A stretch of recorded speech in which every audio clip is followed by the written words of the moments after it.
Good evening, everybody. Thank you so very much for joining us once again in the Queen Bling Network.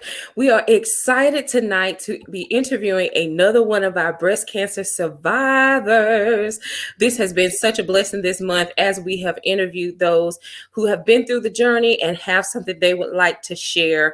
I've been getting your inboxes, I've been getting your emails and your comments. So thank you all so very much for all of the support this month as we continue our sponsorship. And we are honoring with Anna Wade and her 60-mile walk for breast cancer survivors. That's going to be happening next month in San Diego, California. We're so excited to be helping to sponsor her to go there. And all the things that we're doing this month just to show love and support to those who have been in the journey and those who are still in the journey. So tonight we have a guest that I'm super excited to interview. Her name is Miss Monique Wilson. And actually, Monique comes to us today from Leesburg, Georgia, by way of Newark, New Jersey. Did I say it right that time? Yes. Monique and I talked a little bit before we got on camera about the difference between the southern way of pronouncing things and the northern way of pronouncing things. So in New Jersey, they call it, what do they call it, Monique? Newark. In Georgia, we say Newark. Okay. So again, we are so excited to have you join us tonight. Thank you so much, Monique, for being on with us tonight. We appreciate you for being here. So tell us a little bit about yourself. Thank you so much for having me, Queen Cassandra. I do appreciate this opportunity. I am Monique Wilson of Newark, New Jersey. I moved here along with my husband, who's originally from Albany, Georgia, but we moved back home here in 2005. During that time of transitioning, a lot of things was going on back home in New Jersey. We all know about September 11 and a lot of death that we know of family members, church family members, neighbors. So it was a big transition that was going on, and a lot of layoffs and early retirements and different things. So my husband took an early retirement from Continental Airlines and decided we wanted to move back here. So it was a different environment for me, city girl, coming to the southern world, you know. Just go on and say it, coming to the country. Yes, but I must say, here along with my son Josh, it has been a trying time, but it's also a blessing because my good does outweigh my bad. I am employed at Phoebe Putney Memorial Hospital. Been there since 2005. I also have my own business, which is Lady Classy, Cozy, and Charm LLC, where I make customized charm bracelets, T-shirts, you name it, I do it. Along as well as an Avon representative. Get out of here. Oh, we need to talk about that Avon situation. I need some Skin So Soft pink lotion. Yes. Yes. So yes, I've been here. It's about 17 years now, and I am a licensed minister. I am a member of Greater Cedar Spring Missionary Baptist Church in Plains, Georgia. My pastor is Reverend Rod Hubbard. I am the daughter of the house, very active in ministry as well as women's ministry, outreach ministry, and just in the community being that beacon light. Well, thank you so very much. It's again, it's been such a pleasure just to meet you. The time that I have known you, you have always met me with a smile and just so much joy, energy. You have a contagious energy about you, and I know that is nothing but God's grace and beauty. So I am so excited to hear more about your story on tonight. So let's start off in the beginning. So let's celebrate your survivor anniversary. You have reached 6 years. So tell me a little bit about that. What does that mean to you? Well, that means a lot, that I have overcome something that many would say tries to kill you. And that is breast cancer.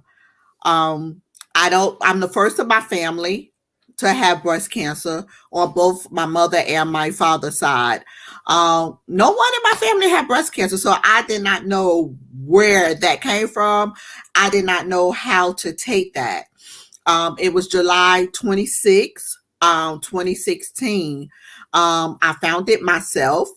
But July 26, 2016 is the day that I received a phone call from Carlton Breast in Albany, Georgia, that I had breast cancer. I was coming home from New Jersey, visiting family. Two of my nieces had their graduation. And as we was coming home, this was the end of June of 2016, we was coming home and I had to take my turn in driving while hubby, the mister, take his nap. And as I was driving, you know how some of us ladies we get to touching, scratching, maneuvering around to keep ourselves awake. And I began to, massage myself on the left hand side, and I felt something that should not have been there. And right away, as we got back home, the next evening, I reached out to my friend, Dr. Shantae Spear, who was a former oncologist at Phoebe, hematology oncology. And she told me to get with my primary care doctor, and there they would touch bases, whether it's cancer or not cancer. She was one that was in my corner to keep me encouraged and to remember to stand on my faith, no matter what the outcome may be. And so I went to visit my primary care doctor. And one of the greatest things about this, let me move back a little bit. My aunt on my father's side, she was only 47 years old, and she passed in 1997 of pancreatic cancer. Um, she was the first of the family to have pancreatic cancer. Didn't even know she had pancreatic cancer. She only lasted 6 months. She was diagnosed August of 1997, and she passed the end of 1997. And so that was like a big blow to the family. In 2006, I received a phone call from my sisters that my father died. My father had pancreatic cancer, the same cancer that his sister had. And that was another blow to the family on my father's side to have pancreatic cancer. So it's 5 of us on my father's side, all girls. And 3 of the girls, we decided to have this pact to take a little more care about our health. Look at our health. On my mother's side is hypertension, is diabetes, very, very strong on my mother's side of the family. My mother died at the age of 40, a year after I got married. She died, went into a diabetic coma, never came out of that coma. So looking at our health, we made it a pact. My sisters and I, we made it a pact that we're going to take better care of ourselves. We're going to get those mammograms. We're going to get those genetic tests, and whatever we need to do to make sure we're here in our 40s, 50s, 60s, 70s, 80s, however the God see fit to have us here. And so when we made that pact, I started having my mammogram at the age of 40. So we talked a little bit earlier about that decision at the age of 40. It seems as if they're backing the age up earlier and earlier. For you to start having mammograms at 40, was that a personal decision? Was that guidance of your doctor? How did you make that choice? I made that a personal decision, as my sisters and I made this pact to take better care, a better watch at our health, on our health. So we made that a pact that we would get those mammograms. We would get the pap smears. We make sure, we are intact. We are in good health. So it was a personal choice. Yeah, great. Okay, well, thank you for sharing that, because again, you may or may not, if you don't have a primary care physician, as a woman, there are certain things that you should just do. And so mammograms and the importance of them is just something as a female that you should just do. And we know that women are not the only ones who get breast cancer specifically. We have discovered, as we've been talking this month, that there are also men who have suffered from breast cancer and recovered as well. So again, the importance of screenings overall, not just a mammogram, but your general, your physicals, and all of your things that the physician offers you, colonoscopies as you get older, preventative measures so that you can catch it early. So talk to us a little bit about your treatment, kind of what your diagnosis was, and then the concept of your treatment and your scars that we talked about earlier today. I want you to share that with the audience. Okay. I again, I found the lump myself. I did a self exam on myself. That's how I was able to discover that lump. And it was confirmed through the mammogram of July 26th when I received that phone call at work that it was breast cancer. The funny, the funny thing about it, I can laugh at it now. When I received that phone call, they said the nurse on the other end said, "Miss Monique, Miss Wilson, we need you to come in so we could do an ultrasound and a biopsy." And I'm like, "No, I ain't coming in. I think about that later. I'm not coming in." And Miss Cassandra was so funny. She was like, "Miss Wilson, did you just hear what I just said? We need you to come in. We need to schedule this ultrasound and biopsy." And I said, "Did you just hear what I just said? I'm not coming in. It's my birthday weekend. My birthday is July 31st. My husband taking me out of town, and I'm going to enjoy my birthday weekend. So I deal with that when I come back." you know? And so she like, "Did this woman just say that to me?" You said it. She did. So as we returned back from my vacation, I knew there was something I needed to take care of, and that was my health. And I got in to have the ultrasound. It was confirmed again. We did the biopsy. It was confirmed the third time that it was breast cancer. It was stage 1 early. So being that I caught it early, we could take the measure of being preventable in that stage of early detection, of taking care of what we need to do now, forming my support group, forming my oncology team, and let's get on this battlefield of detecting and what we need to do to make this transition a journey. And so again, I caught it early. I was stage 1, but not only was I stage 1, it was grade 2, which it was a little aggressive, but not as aggressive. It was a little aggressive. I had a lumpectomy, 2 lymph nodes removed from underneath my arm. I did not have to go through chemotherapy, but I did have to do radiation, 33 treatments of radiation, Monday through Friday. Skip Saturday or Sunday, but Monday through Friday from the middle of August 2016 to November the 4th of 2016. It was a struggle. It was a struggle. After that, I am now on a hormone therapy called tamoxifen, and I was given that for 10 years. So this marks my 6th year that I'm on this hormone blocker. I have 4 more years to go. Um, is life easy? No, it's not. Because after that, many don't understand or know that once you go through treatment and once your body endure so much when it comes to cancer and the chemo or the radiation and the CAT scans and the MRIs and different things like that, after that comes that post cancer treatment disorder. That's what I call it. Because once you are given that, it comes with fatigue, it comes with neuropathy, it comes with side effects, it comes with joy, so many things. So this is the new me right now. This is the new me that I'm still struggling with. But by the grace of God, I'm still standing. By the grace of God, I'm still living, and I live strong on my faith because of that. Many look at cancer as a death sentence. No, baby, it's not a death sentence. Yes. It's a new life. It's a new beginning. It's a journey. But knowing that you're not by yourself on this journey.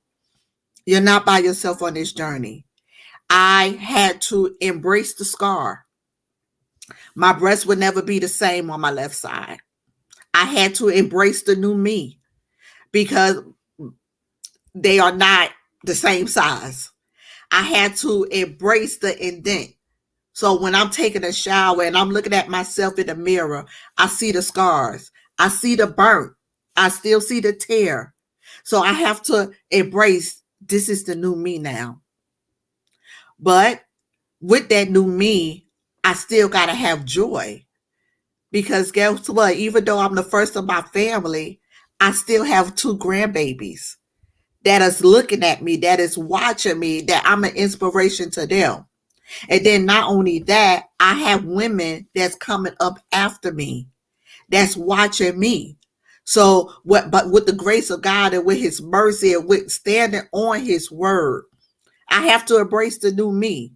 But I have to remember that this too shall pass and that I can still do all things through Christ that gives me strength. Absolutely. And embracing the new me. And there are some psychological and emotional things that come with a medical diagnosis that a lot of people don't think about as and you're absolutely right. Being able to embrace your new look, how you look and all those things. If you don't address them in your psyche and how you feel about it, that's very important in this journey that I'm learning. Is that when you go through something like that, the importance of embracing the new you and seeing the value in your scars. Yes. You know, we've all been through something in our life, even as little children. You can have a scar that you remember what happened to give you that Yes. scar.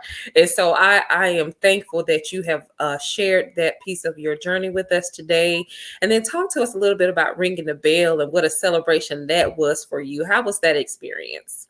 November the 4th, 2016, child, I tried to tear that bell off. Child, I tried to ring it and whip it and push it and everything else I could do with that bell. And I had to get my praise on because as I was ringing that bell, I knew it wasn't nobody but God that brought me through those 33 treatments. But I tried to tear that bell. Miss Cassandra, I'm telling you the truth. Fred, they laughed at me. I still got a video about that. I tried to beat that bell. That was your victory celebration that God has called you through it. Yes. Yes, yes, that was my victory celebration. And what's even more is that I was able to get over to the family tree, where the hospital we have the daycare center, the preschool center, and my grandbaby birthday was the day after because it was a Friday, and they celebrated her birthday turning 5 years old. So it was a even more of a greater celebration that as I beat that bell, I was able to leave there with my certificate and run over to the family tree and celebrate with my grandbaby turning 5 years old.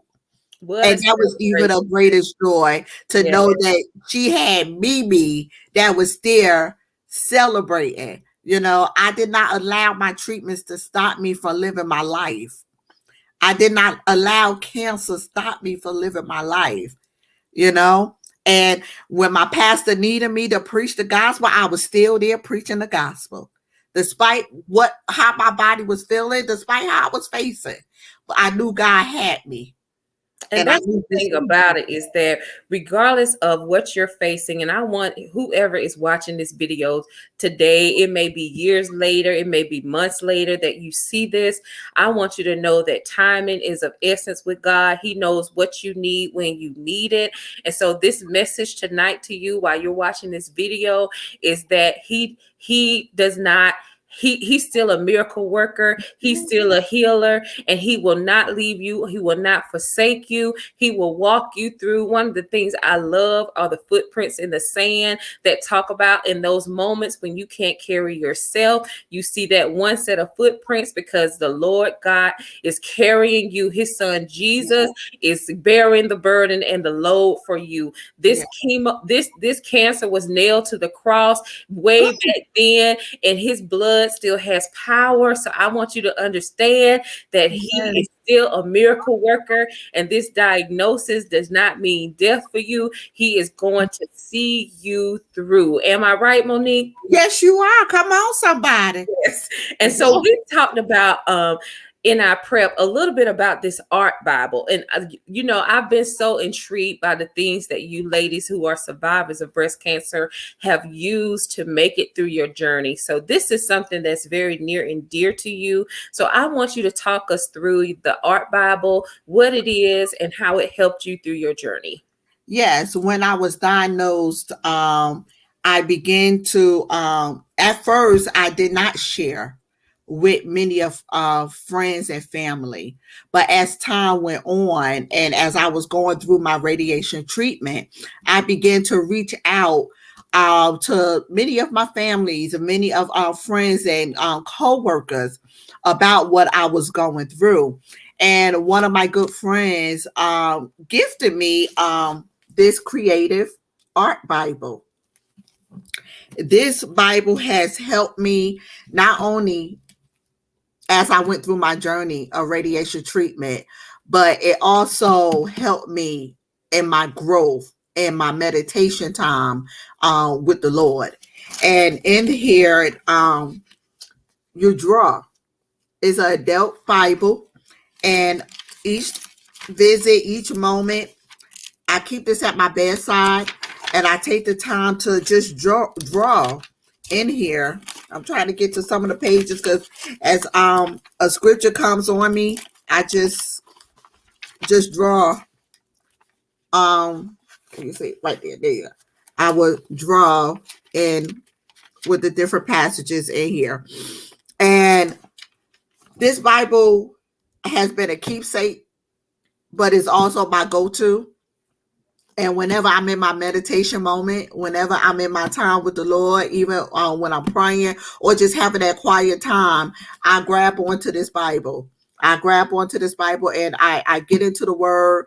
I study the Word, but I also draw the Word of God and make sure it is embedded in me because I want to practice what I preach. And not only has it been a blessing to me, but I was able to bless another lady, young lady who was diagnosed on her breast cancer with her breast cancer. She was in her 30s, and she's 3 years out, and she's stage 3, in which it metastasized. And I just wanted to be a blessing to her. And I could not find another one of these because we don't have a Christian bookstore in our community anymore. But I was able to find one similar online on Amazon. And I got this, and I got some coloring pencils I found at Walmart, and I put a care package together for her along with this book and Bible, and I mailed it to her. And I would say a week or so, 2 weeks, 3 weeks. I'm gonna say 3 weeks. It was in the process of her journey. She sent me a text and to tell me that she accepted the Lord as her personal savior. Yes. And not only that, she was able to find a church home near her, and she had her Bible with her in church. And as she accepted the Lord right there in the front and took the pastor's hand, she had her Bible and sent the picture to me to show me how it was an inspiration to her. And like I told this young lady, just like this Bible helped you, now you need to help somebody else that's coming after you on their journey. That's right. And I think the beautiful thing about it is it has some pre-done artwork in there already, but it leaves you space where you can draw and kind of verbalize, put on paper how you're feeling, and you can color and things. And so if this is something that interests you and you're watching this video, it is called the Creative Art Bible, and they can find it. I know you said you found it on Amazon, right? So if you're looking for this, as we're taping this, we're coming up to the holidays. This will be an excellent gift to give someone that's either on any type of journey, not just breast cancer, but on any journey. I think this would be something that you want to pick up. So again, it's called the Creative Art Bible, and it is a wonderful thing. She has some beautiful drawings that she's colored in this Bible, y'all, that that I think it's just phenomenal. I've just really been blessed by knowing I had never seen this before. So this is something that I'm Yes. going to pick up for myself as well. Yes. Now, I want you to give a someone who's been recently diagnosed your words of wisdom. One of them you mentioned earlier was not being alone, but also talk to us a little bit about finding your new support system. I know you mentioned that sometimes the people that have been your friends may not be your friends on this journey, and the importance of finding your new support system. What does that mean? I'm going to be honest and straightforward with you. When I was diagnosed and began to share with others that I was diagnosed, it was like, oh my God, she got breast cancer. Contagious to them, but it wasn't contagious to me. And the reaction that I received from those who I thought was my friends, who I thought that I was close to, those that I've been in the corner for, Mhm. those that I gave up myself and my time to be there when you was in time of need. Now that I'm in time of need, I did not have that support. And as I went on my journey, thank God for my husband, thank God for my son and my daughter-in-law, thank God for my husband family. I had them. But there's times where I still felt alone, felt like I was by myself, felt like nobody else is facing this but me, until I found a support group myself. And in that support group, I understood what other women was facing, but I felt like I did not fit into that support group. So what I did, I began to do more research, and I found the support group where I was able to fit in a support group.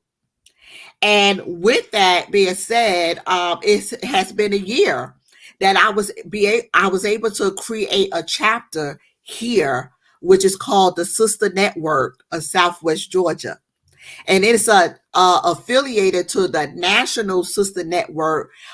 Karen Jackson, who is a 4-time breast cancer survivor Wow. in Houston, Texas. Sister Network is well known throughout many states, and many states have chapters. But we are the first to have this African American chapter here in the Albany Leesburg area. And for me to stand as the president, I am able to bring other ladies together, on this journey, or who's facing this battle, to remind them that they not on this battle by themselves. We have this support group. We go into the community, we educate, we share, we raise awareness, and we have our support group virtually as well as in person, where we come together. And what I love about our support group, that I'm able to, give a season, I call it a seasoned survivor, to a newly diagnosed survivor Yes. who may have that similarity, and who can help push, empower, uplift, and upbuild, along their journey, knowing that they're not by themselves. And together we make care survivor kits. We do little survivor kits that we put little different things in there, even Avon products. We put in these bags, and we try to be a blessing, not just those that are local, but even those that are long distance, and just letting them know you are not by yourself. So I say, find that support system, find a group of ladies, because not everybody could go with you on your journey. Not everybody going to support you on your journey.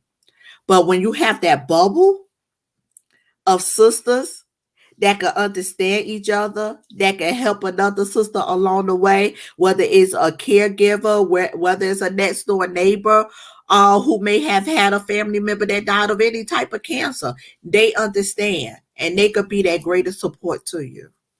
And so you'll see on the screen here Monique's contact information. Monique is available, and yes, I'm pushing you and putting you out there. She's available for speaking engagements and invitations. If you are looking for someone who is full of joy, who has understood that this is a victory in her life Yeah. to relay the importance of early detection and talk through breast cancer, you invite her. She's reachable through her Facebook Messenger as Monique Wilson. You will see her on there with her pink breast cancer survivor emblem on her profile picture. That's how Yes. you know her. In addition to that, I want to encourage you to visit the Sisters Network of Southwest Georgia website, and you'll see it posted there on the screen. I want you to reach out, take a look at their website if you're interested in more information. If you have a church group, a women's group, a book club, or whatever you have that you're sponsoring things and you want to connect, that is the way you can connect with the Sisters Network of Southwest Georgia. And she is currently serving as the president of the Leesburg chapter. So again, Monique, we are so elated to hear your journey tonight, to hear your story, to know you in a different way tonight, to see your bubbly smile and know that God saw you through what Yeah. you went through. Those 33 treatments did not take you down, but No. you have victory. You are living your life. You may look a little different, but Yeah. God is still on the throne and he has seen you through everything that you've been through. So as we close out tonight, give us your final words of wisdom to those who may be watching. Stop the silence. Ladies, stop the silence, because someone need to hear your story. Someone need to hear your testimony. Whatever it is that you have overcome, whatever it is that God has brought you through or brought you from, stop the silence. Share your story, and make sure your health is your number one priority. Wow, that is so touching. And I am going to take that in for my own self, to know that my health should be my first priority. I'm going to leave with those words from you today. So thank you very much for this interview, Monique. I pray that those of you who have listened will be blessed for years to come. This will be out in the universe, circulating around. And like we mentioned before, you are not alone. There is a network of people who have been through what you're going through, that have faced struggles along with you. Reach out. Don't try to face this alone. Reach out to those. There are people there who don't mind telling you their story, who don't mind providing resources, and even to say a word of encouragement or prayer with you. So don't be afraid. Like Monique said, let's stop the silence. Let's not be afraid to ask for help. And most of all, let's not be afraid to help others. So again, thank you so very much tonight. And we will see you on the next episode.